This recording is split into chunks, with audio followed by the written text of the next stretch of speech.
O Tanjobi omedetou gozaimasu. Isto é japonês para parabéns. O Observador faz 12 anos e, em vez de bolo, oferecemos uma visita ao Japão com a Pinto Lopes Viagens. Assine por apenas 39,90€ e habilite-se a ganhar. 12 anos a escrutinar o poder, 12 mil quilómetros para celebrar. Assine hoje em observador.pt. Arigatou.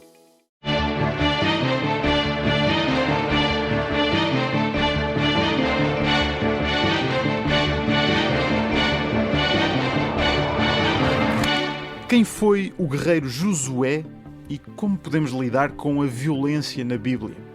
Este é o terceiro episódio da segunda temporada de As Histórias da Bíblia, o podcast da Rádio Observador em que deciframos o livro mais impresso e distribuído da história da humanidade, mas não necessariamente o mais lido. Eu sou o João Francisco Gomes, sou jornalista e escrevo sobre religião no Observador. Eu sou o Daniel Nascimento, padre e professor da Universidade Católica Portuguesa. Eu sou o João Basto, padre e colunista do Observador. E esta semana vamos falar do protagonista de uma das mais polémicas histórias bíblicas. Josué é o sucessor de Moisés que levou o povo hebreu até à Terra Prometida depois do deserto e que liderou as campanhas militares para conquistar aquele território. É um dos episódios mais violentos da Bíblia. Há guerras, extermínios de povos inteiros, execuções, tudo em nome da conquista da terra que Deus tinha prometido a Abraão e que Moisés lhes voltou a prometer durante a travessia do deserto.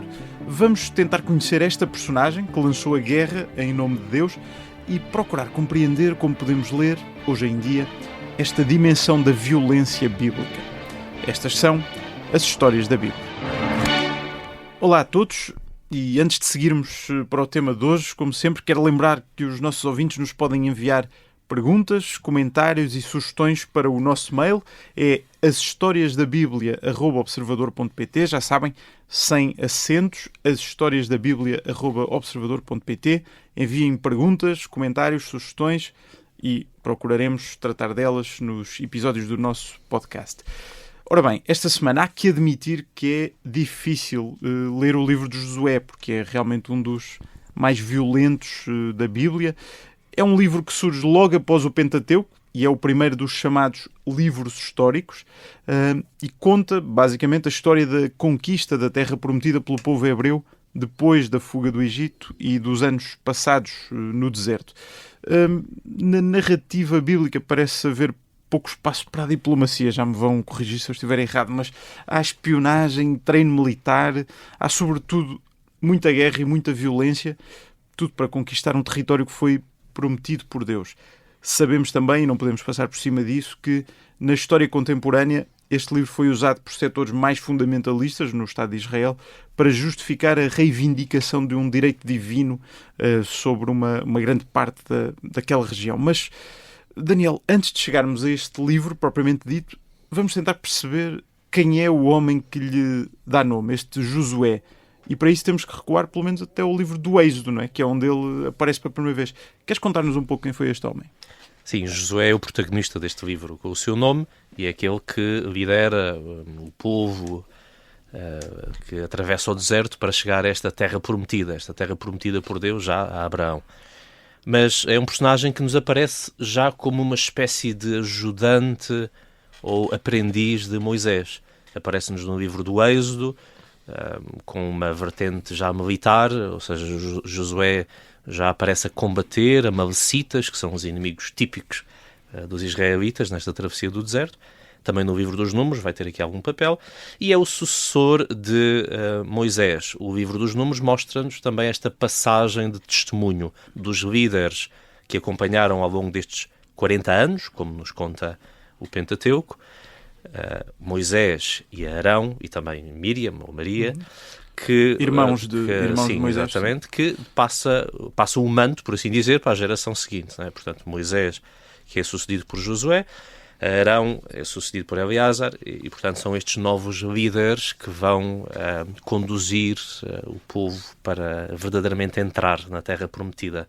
Que até levou, desculpa, João, só a dizer, até esta ideia do entrar na Terra Prometida levou um jogo de palavras em contexto cristão, porque o nome de Josué é Yehoshua, em hebraico, que evoca qualquer coisa de Deus salva, é o mesmo nome de Jesus, Yeshua.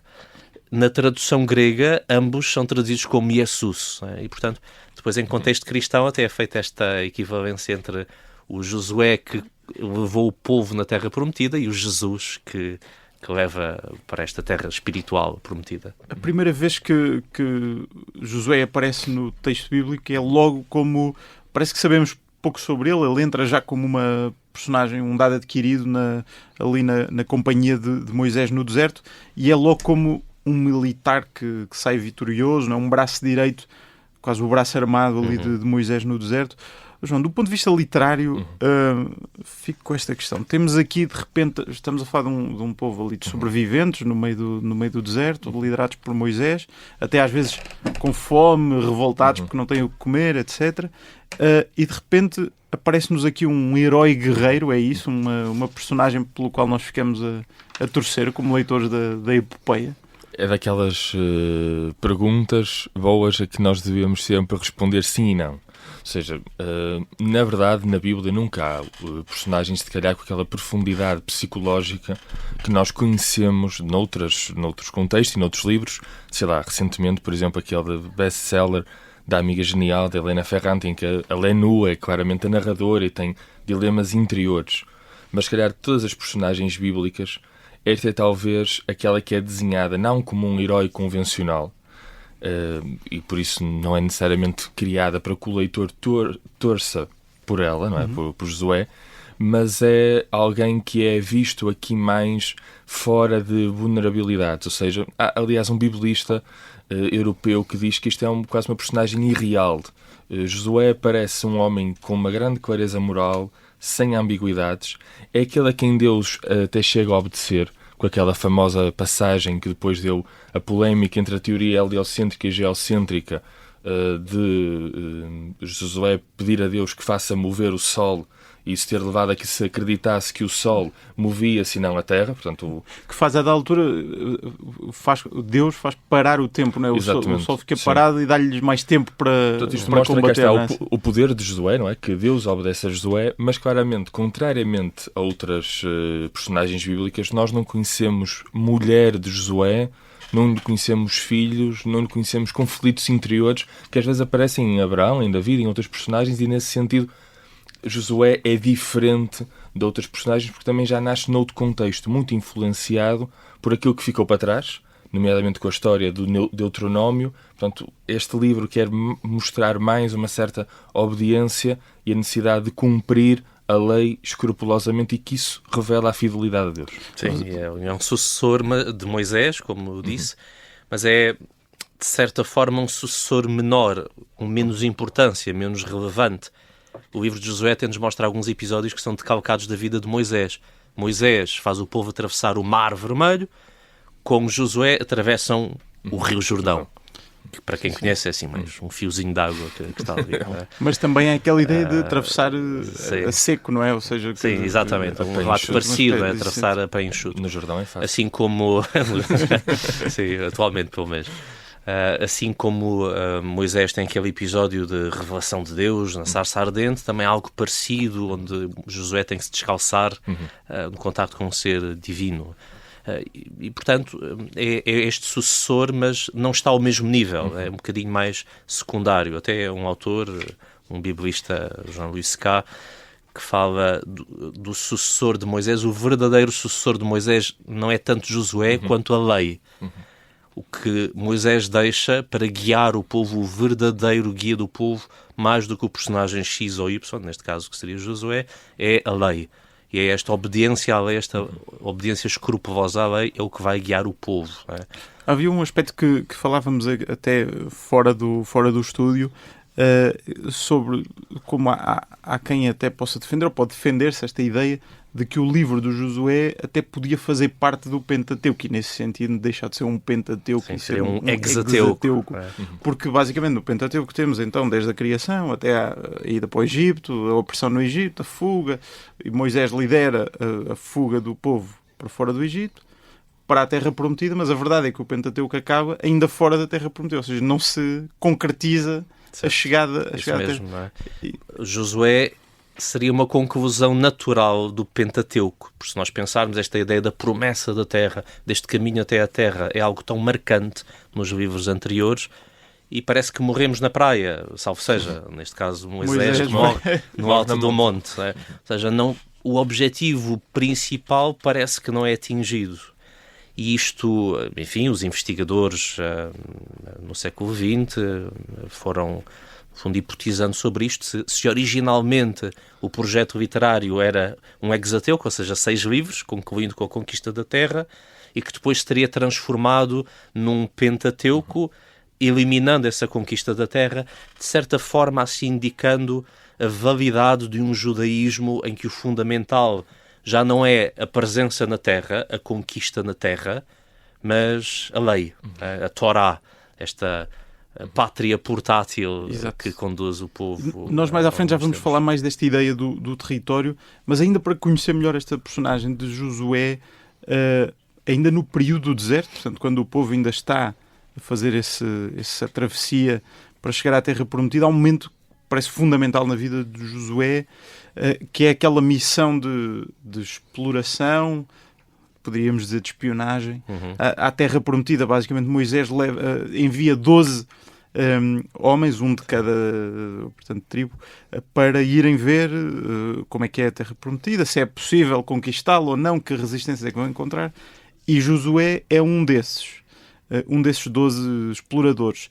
E depois, quando eles voltam, portanto, quando voltam dessa missão de reconhecimento, vai haver ali uma tensão, uma divisão entre o povo, que depois vai acabar por se revelar fundamental para esta personagem. Sim, isso é um texto fundamental do livro dos Números, um livro um bocadinho secundarizado e esquecido do Pentateuco, que marca algo de fundamental, porque nós temos esta ideia que demoraram 40 anos a atravessar o deserto, mas sabemos que o 40 é um número simbólico e representa uma geração que passa, mas mesmo ao nível do texto, não são 40 anos porque era longe e demorava esse tempo todo, são 40 anos porque há, no início, no segundo ano, este episódio em que estes 12 exploradores, estes 12 diríamos escuteiros, vão ali fazer este scouting, vão ali explorar e perceber que terra é esta, a que estão quase a chegar, recolhem os frutos da terra e veem que é uma terra boa, uma terra que dá frutos, uma terra fértil, mas tem um problema, está cheia de gente, está cheia de inimigos que são grandes e poderosos. E, portanto, o relatório desses exploradores é: eles são muito grandes, são muito poderosos, vai ser difícil e, portanto, seguindo uma dinâmica que atravessa também toda a travessia do deserto, este receio e esta vontade de voltar para trás, se calhar era melhor a segurança na escravidão do Egito, se calhar isto é muito difícil, se calhar não vale a pena, se calhar não conseguimos. E, portanto, a maior parte destes exploradores não querem, têm medo de entrar na terra. Só Josué e Caleb, outro destes 12, vão ser aqueles que querem ir para esta terra. E é por essa recusa do dom da terra que são castigados por Deus. Já não é esta geração que saiu do Egito, será a geração seguinte dos seus filhos, os tais 40 anos que marca a passagem da geração. Mas é dada uma exceção a Josué, não é? Exatamente, e a exceção, Caleb e Josué, estes que de facto perseveraram, tiveram fé e confiança no Senhor, estes foi-lhes permitido entrar. Tanto que até os próprios chefes, quer Moisés, quer Arão, têm que morrer também antes da entrada na terra, e aí também se justifica narrativamente a morte de Moisés no Monte Nebo, às portas da Terra Prometida. Há aqui esse processo todo marca, no fundo, uma certa transição de liderança daquele povo de Moisés para Josué, que é logo marcado como o sucessor de Moisés na condução do povo. E, João, fico a pensar nesta ideia. Moisés era o libertador, o homem que tirou aquele povo do Egito, e Josué já é apresentado como um guerreiro, um conquistador. Esta mudança de líder também representa, de certa maneira, uma transformação naquele povo. Deixamos de falar de um grupo de escravos libertados para passar a falar de um povo conquistador. De novo, sim e não. Ou seja, realmente, esta mudança, nós com Moisés temos alguém associado a um povo teimoso e sem fé, como o Daniel está aqui já referiu, mas depois, e a liderança de Josué é mais caracterizada pela interação com um povo obediente. Mas a verdade é que se nós estamos à espera de que um grupo de escravos se transformou de um momento para o outro, passado 40 anos, num exército heroico, autónomo e implacável, é um bocadinho discutível que isso tenha acontecido necessariamente. Porque a transição talvez mais importante e mais difícil que o livro de Josué faz é passar de um povo que luta pela terra para um povo que vive na terra e posteriormente para um povo que obedece à lei independentemente da terra. Às vezes esta imagem do exército unificado pode ser usada, segundo alguns historiadores e estudiosos, para esconder uma realidade social muito mais complexa e fragmentada, com pequenos grupos de milícias dispersas e clãs e chefes locais. E esta retórica do povo a marchar em união como conquistadores é talvez uma ferramenta literária cujo objetivo será forçar a unificação de diferentes tribos na aceitação de um Estado e de uma liderança mais militar. Temos que, se calhar, nos distanciar para perceber que aqui há uma motivação narrativa e literária para que aquilo que estamos a ler seja precisamente assim. Muito bem, nós já vamos voltar depois de um curtíssimo intervalo para a segunda parte das histórias da Bíblia e aí sim vamos continuar a olhar para a figura de Josué e vamos entrar no livro de Josué para tentar conhecer este processo de conquista da Terra Prometida e tentar responder a esta pergunta difícil: como interpretar atualmente tanta violência que vemos na Bíblia. Até já.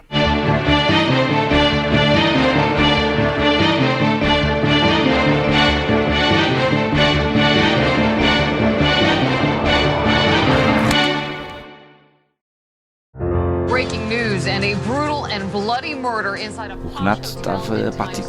Parecia que não estava lá. As testemunhas, as mensagens e os vídeos que ajudaram a polícia a desvendar a forma como Renato Seabra assassinou Carlos Castro em Nova Iorque. Estes são os bastidores nunca revelados da investigação a um crime brutal. Olha para o espelho, o que é que tu vês? E tu achas que o miúdo com 1,85 m, lindo de morrer, vai se apaixonar por ti? Os Ficheiros do Caso Carlos Castro é uma série para ouvir em 6 episódios que faz parte dos Podcast Plus do Observador. É narrada por mim, Joana Santos, com banda sonora original de Júlio Rezende. Pode ouvir todos os episódios no site do Observador, nas plataformas de podcast ou no YouTube.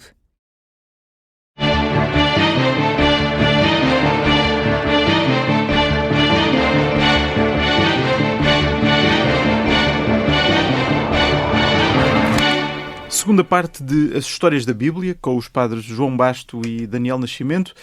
Na primeira parte estivemos a falar sobre Josué durante este tempo que o povo hebreu passou no deserto e também sobre o modo como Josué acabou por ser escolhido para suceder a Moisés na liderança do povo. Vamos agora tentar olhar para o que acontece a seguir.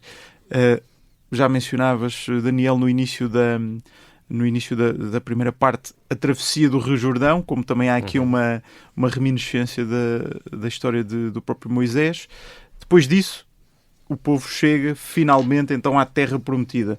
Mas chega não para a ocupar pacificamente, pelo menos segundo o relato bíblico, e já vamos também tentar perceber se o relato e a arqueologia nos contou a mesma história, mas não para ocupar pacificamente, mas para a conquistar pela força. Isto está tudo relatado no livro de Josué, é o primeiro dos livros históricos após o Pentateuco, e é um livro fundamental, enfim, para consolidar uma ideia que perdura até hoje, de que aquele território pertence por direito divino ao povo judeu, que não o conquistou apenas pela força, mas com Deus a seu lado, não é? Queres contar-nos, Daniel, um pouco o que é que fala este livro e também o que é que a história bíblica nos conta e o que é que a arqueologia e a história nos permitem reconstituir? É o primeiro destes livros históricos, de acordo com esta nossa catalogação, embora o título talvez seja um bocadinho enganador, não é? Porque ainda não estamos bem numa história precisa, factual, não é? Ainda quer o Êxodo, quer este livro de Josué, é uma epopeia, não é? São umas gestas com um fundo histórico, mas muito engrandecidas e exageradas. O livro, no fundo, divide-se em duas grandes partes. Uma primeira parte de conquista de Canaã, é o nome, é um equivalente, assim, um sinónimo a Terra Prometida, esta Terra prometida por Deus, onde habitam estes cananeus e outros povos terminados em eus. E essa conquista é violenta. Há aqui grandes combates, há aqui grandes razias, digamos assim, e há um conceito de de herem, uma palavra hebraica que traduzimos muitas vezes por anátema. Esta ideia de passar tudo a fio de espada, homens, mulheres, crianças, animais, tudo o que está ali inimigo é para ser arrasado, porque Deus é incompatível com os deuses destes povos, não é? Portanto, é uma forma literária de traduzir esta incompatibilidade de Deus com aquilo que é visto como pecaminoso e impuro. Também com os deuses desses povos, não é? Com os deuses que esses povos idolatravam. Sim. E é aí que encontramos toda esta violência. Depois a segunda parte do livro é, no fundo, a distribuição dos despojos, a distribuição da terra pelas várias tribos, umas de um lado do Jordão, outras do outro lado do Jordão, as principais para as principais tribos, e tudo isso. Logo aí vemos que o conceito de história também já nos ajuda, de certa forma, a suavizar o impacto negativo de toda esta violência. A arqueologia diz-nos hoje, e sabemos isso com bastante precisão, que nesta altura, pelo século XIII a.C., que será a altura em que poderemos colocar esta entrada, estas lutas aqui em Canaã, na Terra Prometida, nessa altura Jericó, por exemplo, e Jericó é, digamos, este ponto alto de conquista desta terra, desta cidade que é conquistada e cujas muralhas caem ao som de trompas, portanto é quase mais que uma conquista, é uma espécie de procissão religiosa. Sabemos hoje que nessa altura Jericó já estava destruída, as muralhas já tinham caído, tinha sido uma cidade importante uns séculos antes. E portanto o que é que isto nos mostra? De que há uma certa ideologia desta guerra santa colocada aqui que até nem correspondeu à história, mas é aqui colocada desta forma violenta até para retratar esta violência de tempos posteriores, mais do tempo da redação do texto, em que há um conflito mais claro com estes outros povos e é preciso justificar esse antagonismo com outros povos a partir desta história de origem. Então o que é que poderá mesmo ter acontecido de acordo com a história e a arqueologia? Mais um povo que surge mais naturalmente ali, através da assimilação com outros povos? Sim. O Francisco Martins, que já participou na temporada anterior, escreveu há uns tempos um livro muito bom e atualizado de história de Israel, em que explica bem e com dados muito atualizados, muito recentes da arqueologia, e no fundo vai-nos dizendo que estas hipóteses que se foram colocando de uma invasão violenta ou de uma espécie de infiltração pacífica foi outra hipótese, ou até, sobretudo, historiadores mais de um campo mais marxista, que também os há, enfim, a ideologia política também joga o seu papel aqui no campo dos biblicistas, que seria uma espécie de proto-revolução operária, camponesa, neste caso de camponeses que... O Josué é o novo Lenin. Neste camponeses que se revoltaram contra os suzeranos e tal. Eu diria que hoje a tendência é sobretudo ver não como uma invasão, mas que há, no fundo, que Israel como povo nasce ali autóctone naquelas terras. Faria não parte também dos tais cananeus, de certa maneira. E que depois foi, de alguma forma, ganhando identidade e tornando-se independente, isto com alguns elementos que vêm de fora, porque o que foi o êxodo, quantas pessoas teve o êxodo, que tipo de tribos teve o êxodo ou não, pode contribuir também para isto. Portanto, um processo de certa forma misto, né? Uma identidade que vai nascendo ali naquela terra, mas também com alguns elementos que vêm de fora e aqui então essa violência que é aqui retratada, acho que isto também nos pode descansar um bocadinho, né? Que é mais uma projeção ideológica ou religiosa do passado do que propriamente uma violência que tenha de facto existido.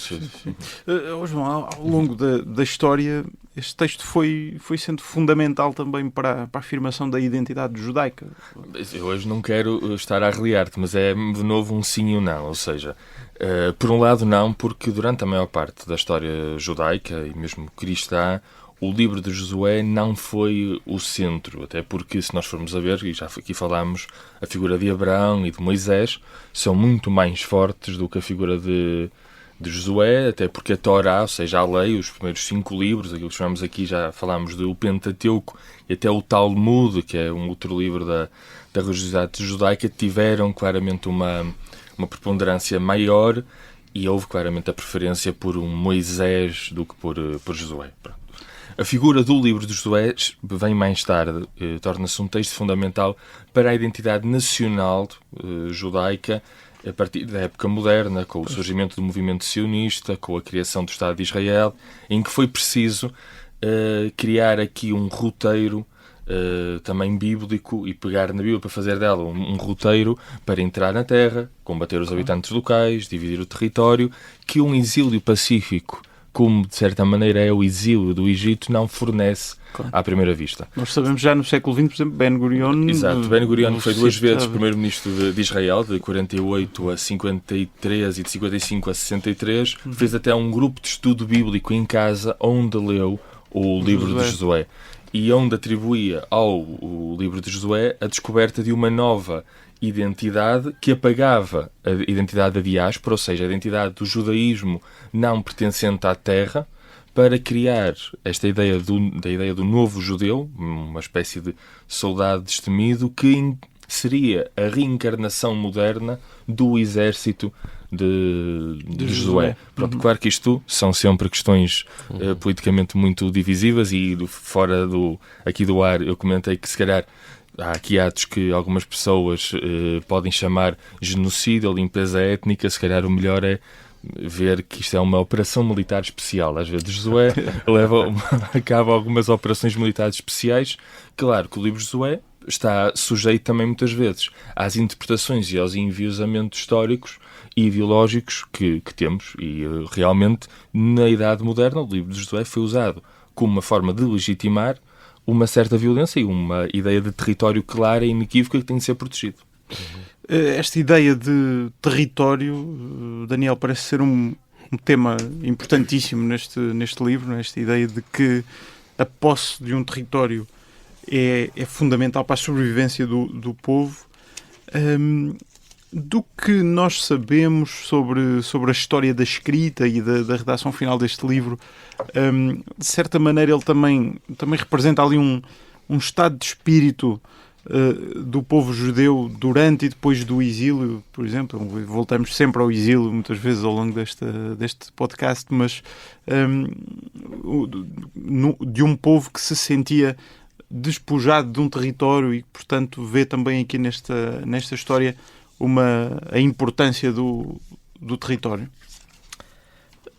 Ou da posse do território. Embora, esta questão do território ocupa um grande lugar aqui no livro de Josué, mais ou menos metade do livro é esta repartição dos despojos, que também nos dá uma ideia de conquista total, que até na nossa própria experiência de leitura destes livros, ao passar para o seguinte, que é o livro dos Juízes, que no fundo nos coloca na mesma época, vamos percebendo que afinal a conquista não foi total, porque há ali muitos filisteus, há aqui outros povos, e portanto afinal é mais isso, com isso sublinha-se esta projeção de um passado ideal, de uma conquista ideal. Aliás, no próximo episódio sobre Sansão e Dalila, vamos falar dos filisteus que ali continuavam a resistir. Dos filisteus que chegam àquela zona por essas alturas, por estas épocas. E o território, para já vamos vendo que nestes territórios vão sendo construídos santuários. Portanto, há aqui territórios que são importantes como uma espécie de centro para unificar estas tribos. Portanto, há aqui uma identidade tribal diversificada, plural, até porque umas tribos ficam do lado do Jordão, ficam em lugares um bocadinho mais periféricos, há outras que parecem ser mais importantes. E aqui há alguns nomes que vamos vendo destas terras, como Jericó, também Gilgal, outros sítios que tornam-se este centro, não Jerusalém. Claro. Jerusalém ainda não aparece aqui nesta história, apesar de Jerusalém, no tempo da redação e da composição do texto, já ser a capital. Não é? Já agora estamos a falar de um texto escrito mais ou menos em que época? É sempre difícil arriscar dar aqui datas, não é? Mas eu diria que o mais provável talvez seja um livro de Josué como recolhendo tradições do Reino do Norte e portanto, deste tempo final do Reino do Norte, porque depois, enfim, a política aqui destes territórios vai-se complexificando, depois de David aquilo separa-se em 2 reinos, um do Norte, um do Sul. No fundo, o Reino do Sul tem capital em Jerusalém e é basicamente a tribo de Judá, enquanto todas as outras tribos, sobretudo estas que aqui ocupam um lugar mais relevante, de Manassés e de Efraim, são estas tribos aqui ligadas a Josué e a esta conquista. Portanto, provavelmente são estas tradições do Norte, que depois da queda do Reino do Norte, no ano 721, portanto, no século VIII, chegam a Jerusalém e vão-se misturando com outros textos. Portanto, há autores que falam do século VIII, talvez um bocadinho antes ou talvez um bocadinho depois, mas é difícil também colocar datas porque há também, por um lado, algo que já vimos em relação aos patriarcas, de tradições orais que vão permanecendo e que não significam colocar em escrito, mas é sobretudo nesse século VIII em que há também um desenvolvimento, diria, tecnológico, ou seja, materiais, uma classe escribal,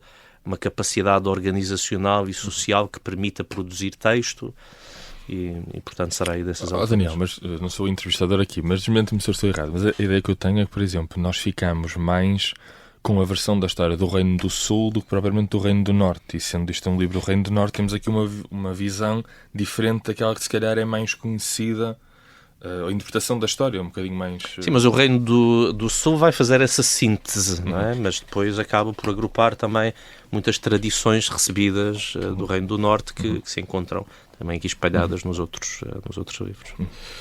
Tenho que fazer a pergunta mais difícil e talvez mais complexa com a qual nos confrontamos quando lemos este texto, João. Enfim, é uma pergunta que eu quero colocar obviamente aos dois, mas... para $1 milhão. Para $1 milhão. É inegável que este livro está cheio de violência, sangue, mortes, homicídios, extermínios. Como é que... E lá está. E é muito comum nós ouvirmos a interpretação de que... Enfim, de que há um Deus diferente no Antigo Testamento do que no Novo Testamento. Um Deus mais conivente com a guerra e com a violência no Antigo Testamento. É o argumento de Marcião, no século II, sim. Como é que os cristãos foram lidando com este texto que é tão violento? Ou seja, como é que os seguidores de Jesus, a quem chamam o Príncipe da Paz, também são, de certa maneira, herdeiros deste conquistador violento Josué?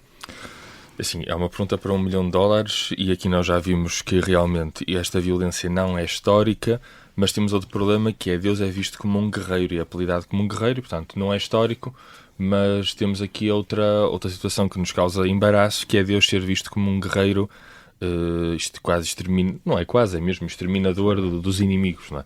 Sim, e quer dizer, eu referi, também não quero ser mal interpretado, a violência não é histórica no sentido que esta matança, como está, não aconteceu, mas claro que houve muita violência e não queremos aqui branquear também coisas que têm a ver com a percepção de Deus e da sociedade do tempo, não é? Que era claramente não foi um extermínio total de uma... Sim, aquilo que eu queria dizer era, pronto, não é histórico no sentido desta brutalidade, mas realmente isso não inibe que nós não tenhamos aqui um problema que é Deus é visto como um guerreiro que ordena matanças absolutamente cruéis e mortíferas.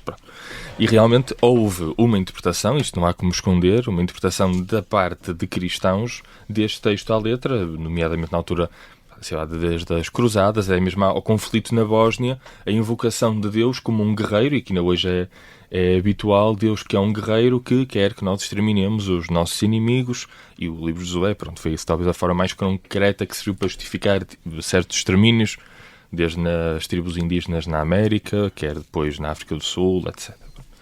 Agora, eu acho que há 2 erros que nós podemos fazer. Primeiro é estar sempre permanentemente a espiritualizar a violência, porque acho que também não respeita o texto, não é? A ideia de que tudo isto são, de certa maneira, combates simbólicos contra a idolatria, banalizar aqui a violência, dando assim uma capa espiritual, não parece correto, como também não parece correto esta ideia de estar sempre a opor o Deus do Antigo ao Deus do Novo Testamento, porque no Apocalipse, por exemplo, Deus também é visto, de certa maneira, até como aquele que tem as nações, que governa as nações com uma vara de ferro, que tem uma espada aguçada para ferir. Portanto, também não é claro que no Novo Testamento o próprio Jesus Cristo diz que vem trazer a espada e não vem trazer a paz. Pronto, claro que tem um outro contexto, mas não é claro que o Novo Testamento seja uma espécie de Alice no País das Maravilhas, cheia de rosas e de Teletubbies e de Pokémons.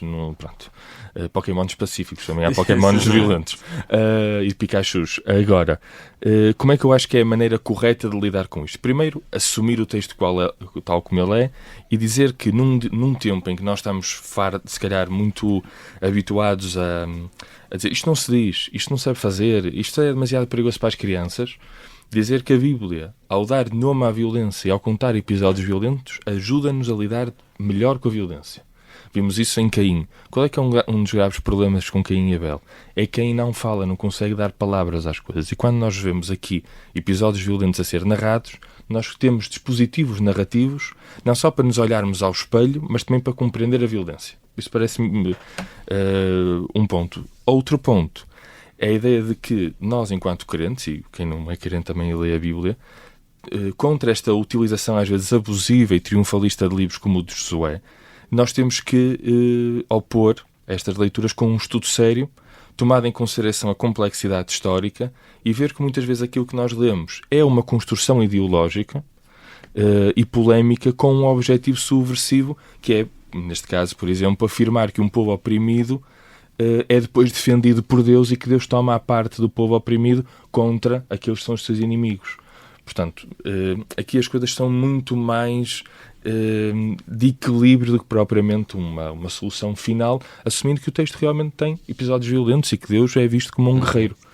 Daniel, como é que a gente concilia a visão cristã de que a salvação é para todos e esta visão de que Deus só luta ao lado daquele povo escolhido contra os outros? Basta olharmos para a história europeia nos últimos séculos e, enfim, momentos mais guerreiros, né, como sejam tempos de cruzadas e outros tipos de guerras entre países, em que muitas vezes até se colocava, né, enfim, nós com o São Jorge ali a lutar contra os espanhóis e eles com o São Tiago, né, portanto também há de certa forma este colocar Deus a lutar. Isto tem a ver com a nossa vivência, a nossa percepção da sociedade e com a ideia que fazemos de Deus. De certa forma, para nós cristãos é mais fácil relativizar isto numa percepção progressiva da presença de Deus. Esta ideia de revelação que para nós cristãos se revela plenamente em Jesus. Portanto, até Jesus, este caminho do Antigo Testamento, é de certa forma provisório. A humanidade ainda está a aprender, a perceber o que é de Deus, o que é do homem, o que é fruto da sociedade, o que é fruto de algo divino. Mas isso não é um caminho unívoco, né? Também, enfim, nos nossos tempos vemos algo dessas dificuldades. E se calhar nós temos que ver aqui que na mentalidade da época era preciso mostrar um Deus forte que era mais forte do que outros deuses fortes, como os das potências dominadoras, como do Egito e da Assíria, e era necessário fazer isto narrativamente também. Estavam ali à volta e que oprimiam aquele povo. E esta tentação de colocar Deus a lutar está aí presente, basta olharmos para as guerras atuais e vermos que... Muito bem, chegamos assim ao fim do terceiro episódio da segunda temporada de As Histórias da Bíblia. No próximo episódio vamos falar de dois nomes muito famosos, mas cuja história talvez não seja assim tão conhecida: Sansão e Dalila. Já sabem, podem enviar-nos perguntas, comentários e sugestões para ashistoriasdabiblia@observador.pt, sem acentos, ashistoriasdabiblia@observador.pt, comentários, perguntas, sugestões, e vamos tentar falar deles depois noutros episódios mais à frente aqui do podcast As Histórias da Bíblia. Até para a semana.